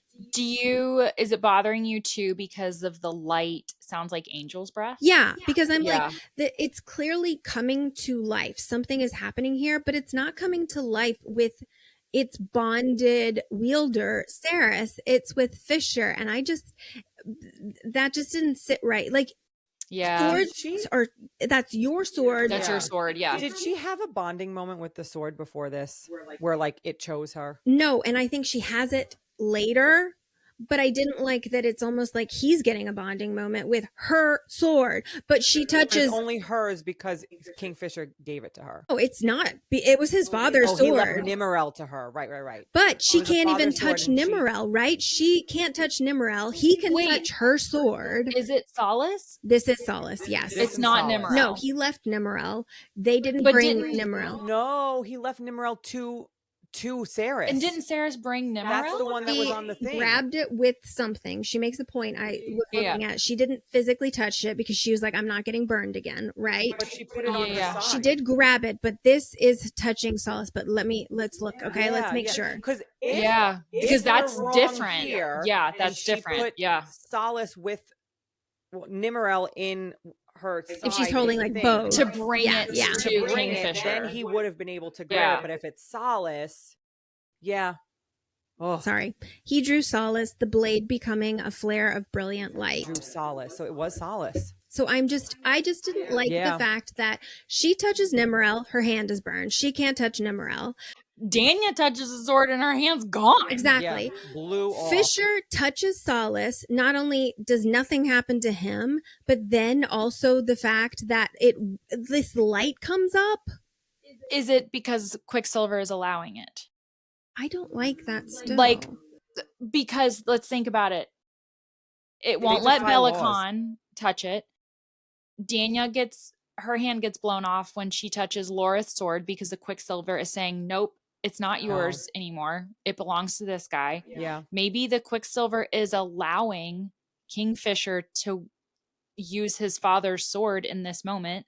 Like, so you're meaning, yeah, I guess even though it's technically Sarah's, yeah, they have a god binding. The Quicksilver knows that it is doing good in this instance, because think about, the Quicksilver was like, nope, I'm not going to be with warriors. I'm not going to be with Fae. They're just fighting. Maybe it's recognizing his goodness in this moment. I can buy those explanations. I just don't. You wish there's a little bit more. I also just don't like the first time at flaring to life is for him, not her. And that's, I guess, just a sticking point. Even if we have an explanation, I just didn't personally like that. Yeah. Yeah. It also I can see go that. back to, remember when you said in the Arthurian legend episode way back when that the sword fails at a big moment, and you had said, I'm seeing the sword failing as being like a positive thing, like it was supposed to do a blow. Yeah. This could be an example of it failed because it allowed someone who wasn't its wielder grab it. I like that. Yeah, maybe. I actually like that, because he's using grasping at straws, but it's true. There is a point in that legend about that sword. He stabs Bellicon and it doesn't kill Bellicon, so it does fail. That's true. So maybe that's the justice I get, is that he still grabbed it. He's still a little bit of it, but it's not your sword, so it's not going to work. It didn't kill Bellicon, and so that's maybe I can feel better. I can feel better about that. I like if you've talked to yourself. Yeah, I'm okay. It failed on you. Yeah, because Fisher, don't touch somebody else's sword. It's going to fail on you. At a crucial moment, Bellicon does not die here. No, I get that. I'm less upset about it because they are God-bound, fated mates, and so I'm like, what's mine is yours, basically. And so I love how it doesn't upset me. I love how that's not what's upsetting you. What's not upsetting me now in all of this is it failed. It failed for Kingfisher. I like that. Failed. Yeah, I'm happy that it failed for him. Meanwhile, I'm like, yeah, it's fine. And as he does pull out this brilliant light sword, he says, this is for me, but mostly it's for my parents. Yeah. Sword drop. Sword drop. Because it burned my hand. Ouch! Ouchies! Kingfisher going. Did you guys? I did. I wore this is Solace and Nimrel today. So good. Did you get those at the Renfest? No, but I bought them for my Aelin Ash River Galathinius costume and reused them. They were different swords yesterday, but today they are Nimrel. The very first thought I had when I saw those was, oh my gosh, that's really thick going through like the hole. And then I was like, Katharine, it's connected behind there. It's like normal size. But my first thought was like, down my ear hole. Let's get into chapter 42. That'll cost you. That'll cost you. I just like that one. She loves it. So in this chapter, we start off with Saris fighting Heron. He smashes his dagger into her nose and she slashes his shoulder. Kind of gross. Madra yells at him to end her. This is when we also find out, because Heron tells us that Madra has gifted him with eternity. He says, she won't let me die, right? That was earlier in the book? Or is this here? No, it was earlier. You're right. Earlier. Yeah. Earlier in the book, he references she won't let me die. Well, he confirms she gifted him with eternity. But how does she have this power? Yeah. Or is it really, it was someone else's gift? Yeah. And he doesn't know credit for exactly. It. Yeah. I could see that. Or is it, I mean, obviously he has changed. Like, yes, he may have lived a long time prior to this, but we have seen him physically have taken a physical transformation. So maybe he has been gifted something, and it's some awful, like terrible manifestation of interest. But she snaps his neck. Bye. Death has forgotten me, bitch. I think death just remembered your name, Heron. That is a great way. You are dying, and I'm going to gloat about it. Yeah. And I love the callback there of death, capital death. That's what she called Kingfisher in the beginning. Love it. Yep. Death is a being that exists. So actually it makes me think, is death a being that exists that we will meet, like how we meet the gods? Or do you think it's just the personification of of death. I personally think that one. Yeah, I think this is more of a callback to her calling Kingfisher Him death. Yeah. I also just recently read a book where death is an actual character. And so I was like, oh, is this a character that's going to come? I know we need another character. We still don't even know about the gods. I know. That's true. That's true. They go into the maze, and once again, it's made out of obsidian, and the walls change. Anybody ever think the fact that, okay, wait a minute. Are you like the dumb girls in like a haunted house, right? You go upstairs rather than leaving. Let's go in the maze instead of let's go somewhere else. Well, no, because I think Kingfisher knew that he had to find the coin. He's still obsessed with that coin. Yeah, he wants to free those fae. He wants it off of his conscience. So is it a stupid move? Yes. In the grand scheme of things? Absolutely. But he's got to find, and I think he's seeing that also as the only way out. Yeah. That's fair. Right? Like the only way to end this, the only way out. I kind of love too that we just had Heron's death. And the last time we saw Heron before we get to this end of the book in the chapters, he is literally going mad with the Quicksilver in his brain, yelling about obsidian, they're moving. He's literally referencing this maze, the obsidian walls, everything is moving. Oh, see, and that's what Callie time is stacking. What do you mean? Is stacking. Yeah, like this was literally, he went from the maze to the pool. Heron was seeing all of this type of stuff through, I don't know, whatever Quicksilver connection there is between Quicksilver here, Quicksilver there. That solidifies that the Quicksilver has got to stack time. Yep. That's why Heron was saying all of those things in the beginning. He was there. At the end, when she snaps his neck, he's there. Wild. I love your face right now. It is the best face. It is. My brain is struggling to process. I feel like you're leaking like steam or something. I love your face all the time. I always love your face. Know whose face I don't love? Morthil. The demon. Gross. So, and he's so nasty. I know we kind of talked about his description earlier when we did the summaries. It goes even to more detail. This is important. It's literally disgusting. Like, and then Sarah's has to put her hand in there. Later on. He's just so nasty. No ears, no eyes, no nose, mottled red and black, covered in a coarse long hairs. His fleshy bulb. Fleshy bulb The size, is not the size of 3 men. More legs than I could count. Wisps of greasy black hair stuck to its otherwise bald head. A male torso with a distended, bloated stomach, but thin, emaciated arms. T-Rex arms. This is so gross. Its face was comprised of nothing but a massive circular mouth with concentric row after row of jagged teeth. You are fugly. It's giving very Stranger Things. Yes. But like in I circles. I need an artist out there. I don't. No, I want to see. I don't. There is. You can look it up later. I don't want to. I saw it. You don't want to see it. So it tracks the movement, which is awful, and it'll sting you and eat you for a couple of days. Yep, while you're like alive. An alligator. That's but great. I like that Kingfisher is like Sarah's. Use your connection to the Quicksilver. There's a Quicksilver pool at the end of this labyrinth. You need to find it. Girl, you got to start learning to talk to your Quicksilver a bit more. Yeah. But they kill it.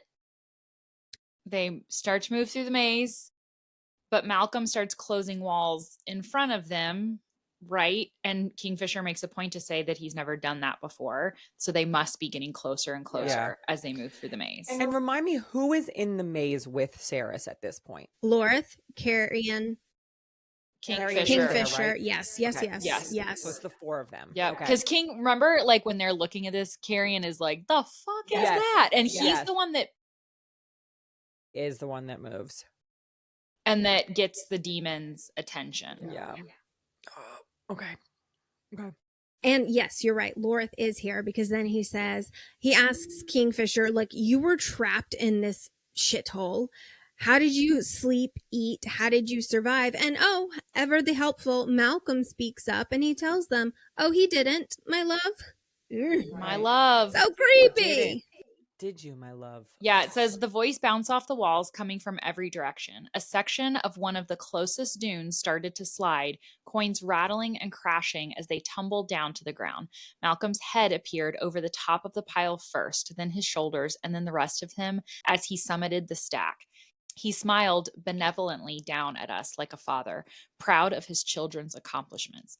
I may be a vampire, but I was once a fae. The magic I was born with still sings a dark chorus in my veins. I used it to craft this place, especially for our kingfisher, so that he wouldn't be plagued with such tiresome requirements as rest and sustenance. So long as he remained within the bounds of my playground, he needed neither. I think this is Malcolm saying a couple of things that are very important. One, the magic he was born with as a fae remains after he transitions, and I think that was very, very important. But I also think it's giving a nod to a little bit of what his magic is here.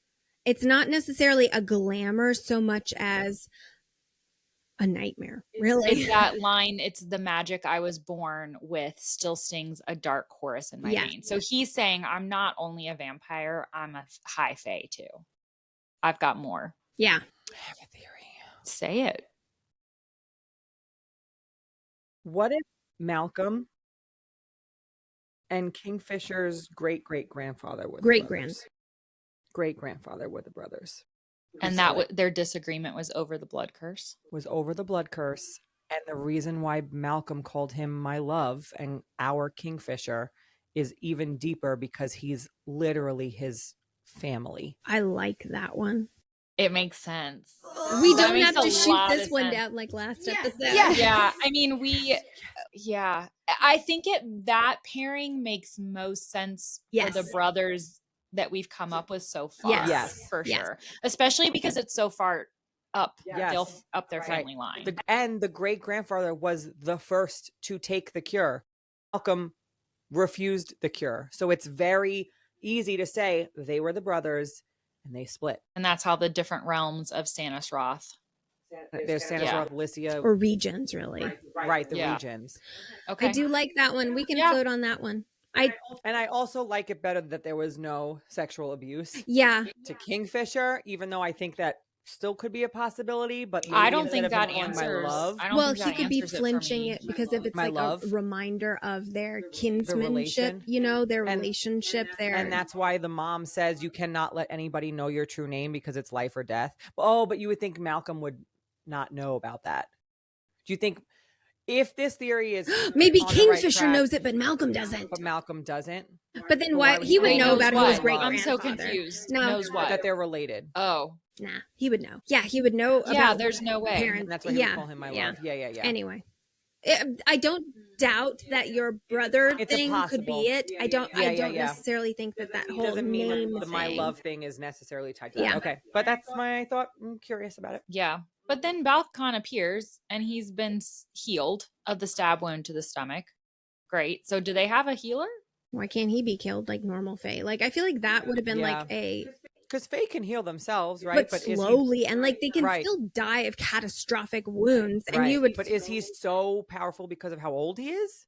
I never got that impression. No, maybe it's because of something to do with the triumvirate and like Malcolm's power. Yeah, I got that impression. If Bellicon was that powerful, we would have seen his power manifest. Right. He wouldn't have waited around. He's too showy. Especially because we know he is that old, but only up until 1,000 years ago did he actually kill the Dianthus King, right? Like until then, he's been existing this whole time, but hadn't killed him. So I feel like if he were that powerful, but I mean, he does make a point of saying, you really think you can kill me with a powerless sword?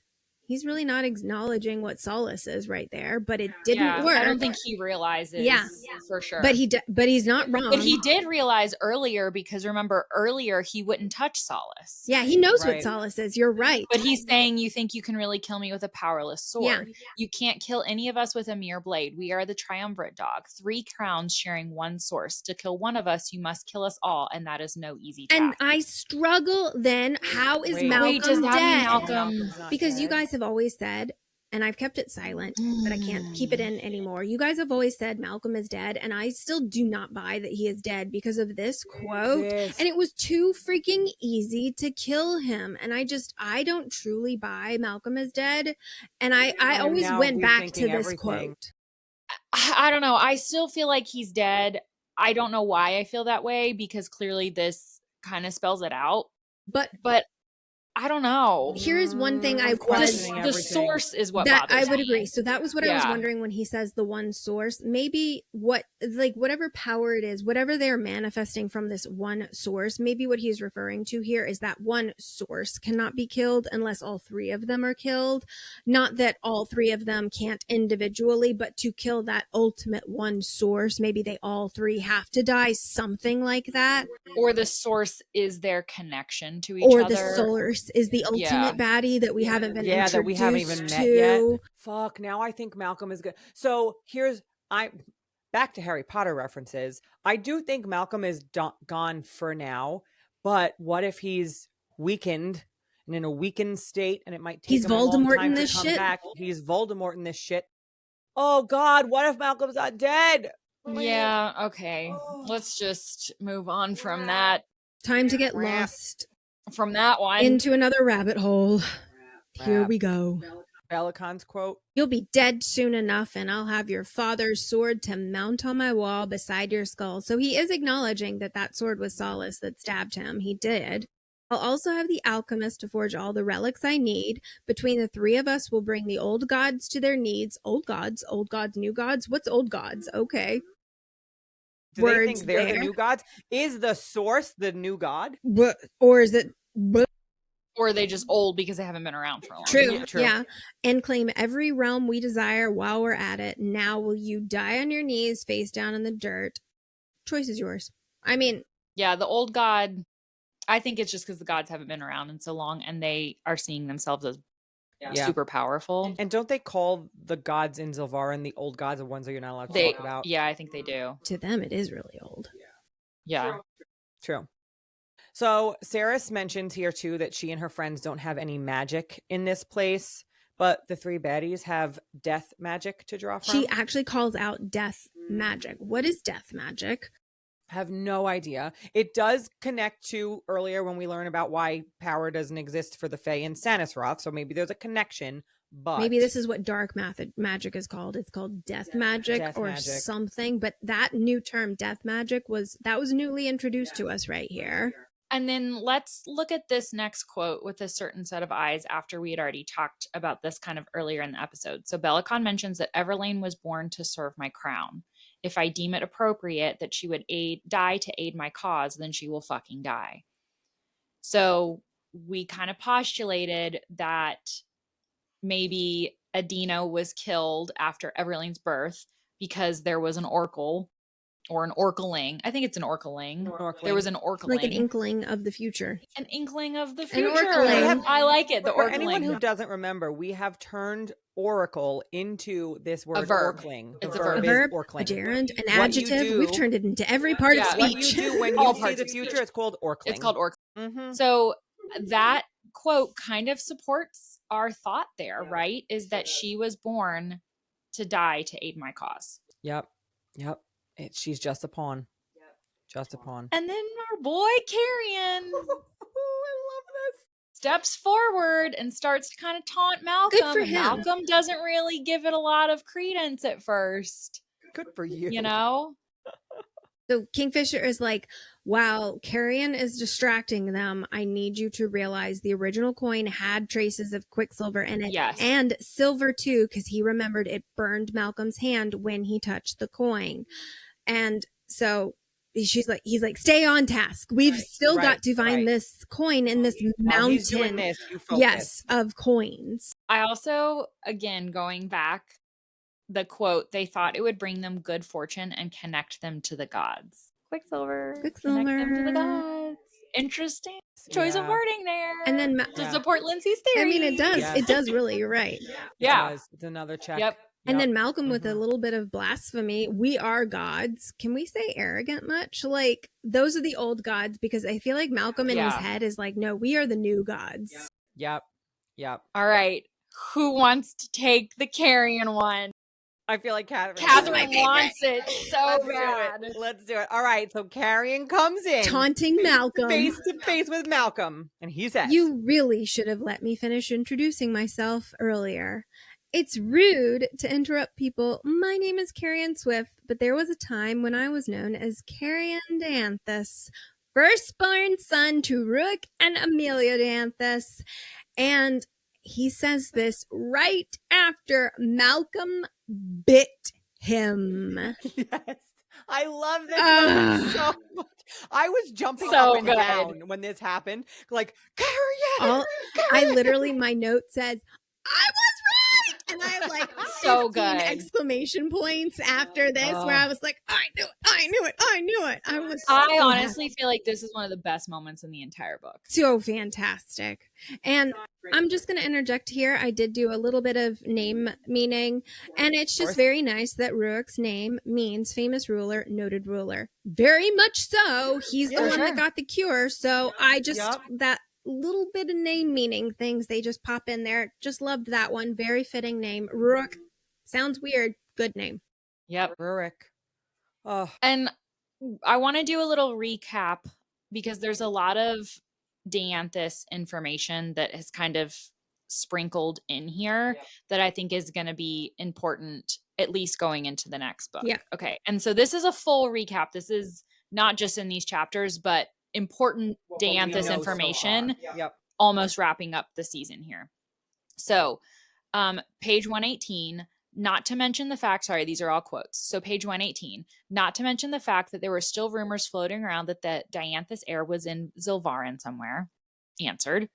224, talking about Belicon. The last time he had laid his hands on a sword of note, he used it to murder the true king and the whole fucking Dianthus line. What sword of note did he use to do that? Still don't have that answered. Don't have that answer, but add it to the list. 471. When Rurik Dianthus, the last Evelian king, discovered the cure, Malcolm was one of the few who chose to remain vampires. So, noted king, Rurik, he discovered the cure. 529, and this is Ishabel speaking. The Balcater clan was one of the 5 families charged by your dead king Dianthus with finding a cure for the Fey curse. Okay. Malcolm cannot drink the blood of a Dianthus without poisoning him. Is it because of that connection of Dianthus being the one to seek the cure? Or I always got... Is that the assumption? I don't know if I ever said this one out loud. I got the impression here that it was something about Rurik Dianthus's blood was the cure. I got the impression there. Oh, it was... Maybe. And that's why he couldn't drink the blood because he found Carrion? the cure. He was just cured. Or it was... That's why he was able to be killed by the sword and be able to be beheaded, because he was cured. If that's true. That's unhinged! I didn't even mean to go there. I think he was cured of his vampirism in that moment, drinking Carrion's blood. I always took it as that he poisoned him. I think it was the cure. I think you're right. Fantastic. Wait, Nick, I think like we both get a little credit there, because that was great. Like we were. That was a team effort. Yes. That was a tag team effort. Okay. Woo, that's good. Good. So then a little bit more info. Just funny ones, like Fisher and Lorth are both shocked about Carrion, and they both say in unison, "Holy fucking God!" together. But I also love the fact that this confirms neither of them had a fucking clue. No clue. And you're right. No clue. Holy fucking God. Yep. So then we will learn a little bit more about Carrion's actual life. That's some Dianthus lore, but we'll learn a little bit more about Carrion's life. You think he'll be eating grapes later while he recounts this? I hope so. I love it. And then Sarah starts to run through the maze. She's got to find the Quicksilver. The rest of them are trying to fight off Malcolm, Belicon, Madra, the 3 of them, all while Sarah is running off to try to find this one little coin. Yep. And then we start to hear her talk to the Quicksilver, right? And we talk about unhinged. This is I had to read this multiple times. So we get back and forth. A bargain then. No bargains, no tricks, no deals. Then why would we help? because this is wrong. What they've done here, it's evil, and you can end it. This is Ceres, right? Talking to the Quicksilver. Evil and good. Evil and good. Go ahead, Katharine. Evil and good are two sides of the same coin. I want to make a point here because I only just recently read it. Zareth says this exact same thing to her in the next chapter. So I feel this Quicksilver talking to her right now is Zareth. Whoa. And she says, but look at how much evil exists here. So much pain and death and suffering. Isn't it time for some good, for some balance? The kingfisher, your mate. Yes. Yes. My mate. She accepts it. Finally. She does it like accidentally. Yep. But she accepts it out loud. She absolutely does. She's like, yep, confirming he is my mate. A small favor, then, the Quicksilver says. We will do it for a favor and for restoration of balance and for love. Which I kind of love that it's for love, because the reason that the god swords and the Quicksilver or whatever went away is because they were like, oh, all these Fae are warriors. They kill each other, blah, blah, blah. But they're going to do things because love is important to them. I like that too. I do like that. And she says, okay, I will owe you a small favor. They accept. This way, then, this way. And then, bam. Boom! All of the runes come back on my skin. Yep. My skin was stained black with ink, runes upon runes upon runes. The god bindings flared metallic blue around my wrists as if consolidating and becoming more real somehow. I'm just excited, sorry. But also, the only metallic rune before was that one on her right hand. But now the god bindings are flaring. Like, I know it furthers to that confusion about what is a god binding and what's a marking and what's a rune and what's a mating. There's a lot. But everything's coming back. We've accepted that Kingfisher is our mate, and all of our runes are reappearing on our body.